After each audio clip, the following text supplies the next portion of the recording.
अस्सलाम वालेकुम, welcome to the Oxford science hub grade 8। I hope you are people are fine. So time waste किए बगैर हम अपना लेक्चर स्टार्ट करते हैं। स्टूडेंट्स, आज हमने चैप्टर नंबर 2 स्टार्ट करना है and the name of our chapter is human nervous system. ठीक है, मतलब इंसान का जो ब्रेन है उसके बारे में हमने डिटेल से देखना है। ब्रेन किस तरीके से बनता है, ठीक है, क्या उसके अंदर पोर्शंस हैं, कौन कौन से पार्ट हैं, किस तरीके से मैसेज ट्रांसफर होता है, क्या क्या डिजीज हो सकती हैं, ठीक है, कौन सी बीमारियां हैं ब्रेन को हो सकती हैं, पॉसिबल डेंजर्स क्या हैं, तो इन सबको हमने डिटेल से देखना है। सो बुक का पेज नंबर 21 ओपन कर लें। So at the page number of 21, you will see about the organ of the nervous system। ठीक है, आप क्या देख रहे होंगे पेज नंबर 21 पे, ब्रेन के ऑर्गन जो है हमारे पास नर्वस सिस्टम के, वो देख रहे होंगे। ठीक है स्टूडेंट, ऑर्गन हमारे पास मतलब कौन कौन से नर्वस सिस्टम के कौन कौन से पार्ट्स हैं, ठीक है, क्या स्नैरियो सारा हम देखेंगे। The nervous system is made up of the 3 major organs, the brain, spinal cord and neurons. उन्होंने बोला हमारा जो नर्व्स का सिस्टम है वो हमारे पास 3 चीजों से मिलकर बनता है। सबसे पहले ब्रेन, फिर स्पाइनल कॉर्ड और फिर न्यूरॉन्स। ठीक है, इन 3 चीजों से मिलकर हमारे पास क्या बनता है, हमारा नर्वस सिस्टम। ओके, तो हमारे पास 3 मेन जो पार्ट्स हैं वो आ गया brain, spinal cord and neurons. ठीक है, we will discuss the structure of each of the following in this following section. हम इनके बारे में हम डिटेल से देखेंगे। ठीक है, सो तो सबसे फर्स्ट टॉपिक हमारे पास आ रहा है, मतलब जिससे नर्वस सिस्टम मिलकर बनता है वो है ब्रेन। ब्रेन स्टूडेंट दिमाग, ठीक है, दिमाग को कहते हैं ब्रेन। स्ट्रक्चर एंड फंक्शन हम देख लेंगे। Human brain is situated with in and shield by the body structure on the skull.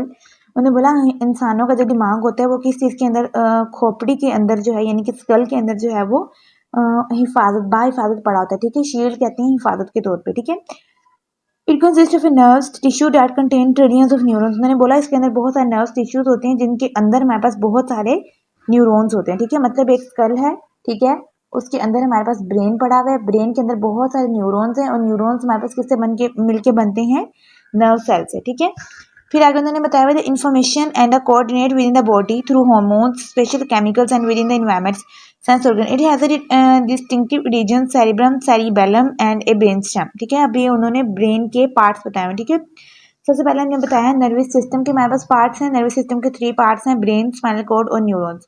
अब हमने बताया ब्रेन के हमारे पास कितने पार्ट्स हैं, फर्दर 3 पार्ट्स हैं, फोर ब्रेन, मिड ब्रेन और हाइंड ब्रेन। ठीक है, अब ये मेजर जो पार्ट्स हैं ब्रेन के वो हमारे पास क्या है, सेरिब्रम, सेरिबेलम और ब्रेन स्टेम। ब्रेन स्टेम बेटा हमारे पास स्पाइनल कॉर्ड को कहते हैं। ठीक है, नेक्स्ट हमारे पास आगे एक छोटी सी साइड से बुलेट से बने हुए स्टूडेंट, उनको भी देख लेते हैं क्योंकि एमसीक्यूज के लिए बहुत ज्यादा इंपॉर्टेंट है। सो CSF and meninges. 3 layers of the meninges membrane surrounding the brain for the protection. These layers are pushed by the cerebrospinal fluid. ठीक है, to prevent injury to the brain. अब उन्होंने क्या बोला, हमारे पास ब्रेन के बाहर वाली जो बाउंड्री है उसके ऊपर 3 लेयर्स होती हैं जिनको हम क्या कहते हैं, मेनिंजेस कहते हैं, जो कि क्या करती हैं, हमारे ब्रेन की हिफाजत करती हैं, किसी भी एक्सीडेंट किसी भी इंजरी से हमारे ब्रेन को प्रोटेक्ट करती हैं। ठीक है, नेक्स्ट हमारे पास आता है फोल्ड। फोल्ड कहते हैं तहों को बेटा, जो तह बनी होती है। ठीक है, एक के ऊपर दूसरी, दूसरी के ऊपर तीसरी। देखिए देखिए आपने ब्रेन के अंदर ये जो हमारे पास क्या है, सारे फोल्ड हैं, ये तहें सी बनी हुई हैं जिसकी वजह से हमारे पास बहुत सारा मटेरियल जो है छोटी सी जगह पे आ रहा है। ठीक है, एडजस्ट हुआ हुआ है, तो ये एक तरह से फोल्ड बन के तह लग के जो है वो एडजस्ट हुआ हुआ है। पिक्चर में आप देख रहे हैं, brain contains many folds that provide additional space to store vital information. अब ब्रेन हमारे पास बहुत सारी स्पेस जो है वो बहुत सारे मटेरियल को थोड़ी सी स्पेस के अंदर एडजस्ट कर लेता है क्योंकि उसके अंदर स्टोरेज ज़्यादा हो जाती है अगर हम उसकी फोल्ड बना लें। ठीक है, नेक्स्ट हमारे पास आ जाता है cerebrum. Cerebrum is the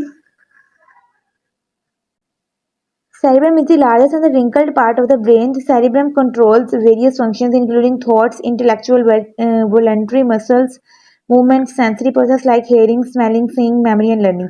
Cerebrum हमारे पास सबसे बड़ा पार्ट है ब्रेन का, जो कि हमारे पास मेमोरी को, हमारी जहानत को, हमारी सेंसरी को, हमारी उसके बाद थिंकिंग को, थॉट्स को, इन चीज़ों को कंट्रोल करता है। ठीक है, cerebrum is divided in 2 hemisphere. Cerebrum को 2 हेमिस्फीयर के अंदर डिवाइड किया हुआ है। ठीक है, एक हमारे पास है लेफ्ट हेमिस्फीयर और दूसरा हमारे पास है राइट हेमिस्फीयर। ठीक है, जो राइट हेमिस्फीयर है वो लेफ्ट बॉडी की लेफ्ट साइड को कंट्रोल करता है और जो लेफ्ट हेमिस्फीयर है बॉडी की राइट साइड को कंट्रोल करती है। ठीक है, ऑपोजिट है, लेफ्ट साइड राइट को कंट्रोल करेगी, राइट साइड लेफ्ट को कंट्रोल करेगी। ठीक हो गया, नेक्स्ट हम इसमें अगर हम बात करें लोब्स की, तो बेटा इनके अंदर 4 लोब्स होते हैं। ठीक है, कौन कौन से उनको देख लेते हैं। पैरिएटल लोब है, ठीक है। उसके बाद हमारे पास आ जाता है ओसिपिटल। पैरिएटल लोब किस के काम आता है? Touch perception, body orientation and sensory discrimination, ठीक है। ओसिपिटल लोब हमारे पास किस लिए काम आता है? Site, visual cortex, visual reception and visual interpretation के काम आता है, यानी कि देखने के काम आता है। फ्रंटल लोब हमारे पास किस चीज के काम आता है? मोटर कंट्रोल करता है, problem solving and speech production के काम आता है, ठीक है। इसी तरीके से हमारे पास टेम्पोरल लोब है जो हमारे पास किस चीज के काम आता है? ऑडिटरी, यानी कि हेयरिंग के, मेमोरी के लिए, लैंग्वेज के लिए हमारे पास इस्तेमाल किया जाता है, ठीक है। हमारे पास 4 तरह के लोब्स हैं और ये हमारे पास एमसीक्यूज के लिए बहुत ज्यादा इंपॉर्टेंट है, ठीक है। For MCQs point of view आपने इसको अच्छे से देखना है। ओके स्टूडेंट्स, अगर हम ब्रेन के पार्ट्स की बात करें तो ब्रेन के हमारे पास जो है वो 3 पार्ट्स हैं, फोर ब्रेन, हाइंड ब्रेन और मिड ब्रेन। फोर ब्रेन के अंदर हमारे पास आ जाता है सेरिब्रम, थैलेमस एंड हाइपोथैलेमस, ठीक है। उसके बाद हमारे पास आ जाते हैं मिड ब्रेन। मिड ब्रेन हमारे पास सेपरेट है। मिड ब्रेन के पास आता है हाइंड ब्रेन। हाइंड ब्रेन के अंदर हमारे पास आता है पोन्स, मेडुला ऑब्लोंगेटा, ठीक है। और हमारे पास आ जाता है सेरिबेलम, ठीक है। तो मैंने इनके थोड़े से नोट्स से बनाए हुए हैं, आपको भी मैं वहीं से मैं चाहूंगी कि साथ के साथ हम उसको वहां से डिस्कस कर लें ताकि आप लोगों के लिए ज़्यादा बेनिफिशियल रहे।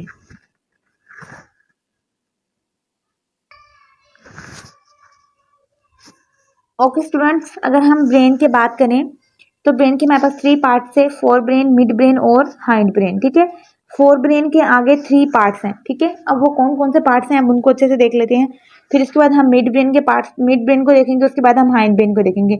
फोर ब्रेन के अंदर सेरिब्रम आता है जो कि हमने पहले बता दिया कि बहुत बड़ा हिस्सा है ब्रेन का, ठीक है, जो कि हमारे पास किस चीज़ को कंट्रोल करे? हमारी इंटेलिजेंस को, हमारी मेमोरी को, हमारी लर्निंग को, ठीक है। ओके, तो सेरिब्रम हमारे पास किस चीज़ के काम आता है? इंटेलिजेंस, मेमोरी और लर्निंग के। उसके बाद सेरिब्रम के बाद हमारे पास नेक्स्ट पॉइंट आता है थैलेमस। थैलेमस हमारे पास किस काम आता है? रिलाई सेंटर है, ये सेंसरी एंड मोटर सिग्नल्स को परफॉर्म करता है, play a role in alertness, ठीक है।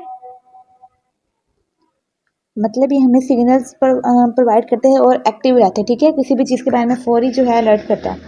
नेक्स्ट हमारे पास आते हैं हाइपोथैलेमस। हाइपोथैलेमस हमारे पास क्या करता है स्टूडेंट्स? हमारे हंगर को, थर्स्ट को, टेम्परेचर को, स्लीप वेक साइकिल को हमारे पास जो है वो कौन देखता है? हाइपोथैलेमस। मतलब हमें भूख लगी है, प्यास लगी है, नींद का इशू है, तो वो सारी चीज़ों को हमारे पास कौन कंट्रोल करता है? हाइपोथैलेमस। तो ये था स्टूडेंट्स हमारा आज का लेक्चर।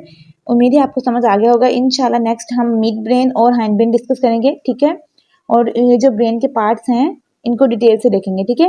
देखिए ब्रेन के पार्ट्स में हमारे पास क्या बताया मैंने अभी तक जो हमने पढ़ा है वो है फोर ब्रेन। फोर ब्रेन हमारे पास जो है सबसे बाहर वाला पार्ट है, जिसके अंदर सबसे पहले हमारे पास सेरिब्रम आ गया, फिर हमारे पास आ गया हाइपोथैलेमस और फिर हमारे पास आ गया थैलेमस, ठीक है। इसके बाद हम देखेंगे मिड ब्रेन के बारे में। मिड ब्रेन हमारे पास क्या करता है? कंट्रोल करते हैं हमारे पास बॉडी की मूवमेंट को, जैसे आईज हो गई, ईयर्स हो गए, ठीक है। उसके बाद हमारे बॉडी पोस्चर को, मसल्स को, ठीक है, मूवमेंट वगैरह के लिए जो है वो मिड ब्रेन है।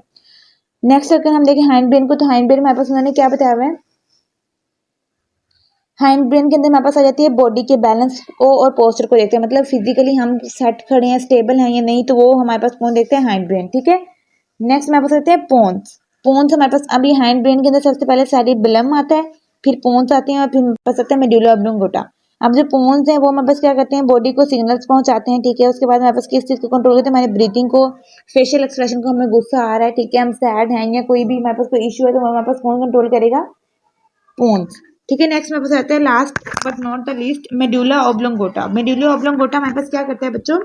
मेडुला ऑब्लोंगेटा हमारे पास हमारी बॉडी की एक्टिविटीज को, हार्ट बीट को, रिस्पिरेशन को कंट्रोल करता है, यानी कि ऐसी चीजें जो हमारे अपने कंट्रोल में नहीं है। अब देखें भूख का लगना हमारे कंट्रोल में नहीं है, सांस लेना हमारे तो कंट्रोल में नहीं है, ठीक है। उसके बाद हमारे पास हमारी डाइजेशन, हमारा चीज़ों को निज़ाम हजम हमारे कंट्रोल में नहीं है, ठीक है। स्वेलिंग, स्नीजिंग, छींक आना हमारे पास कंट्रोल में नहीं है। तो इन सारी चीज़ों को जो नॉर्मली कंट्रोल करते हैं वो हमारे पास कंट्रोल करते हैं मेडुला ऑब्लोंगेटा, ठीक है। सो होपफुली आपको ये लेक्चर समझ आया होगा। इंशाल्लाह हम नेक्स्ट लेक्चर में जल्द से जल्द मुलाकात करते हैं। तब तक के लिए अल्लाह हाफिज़।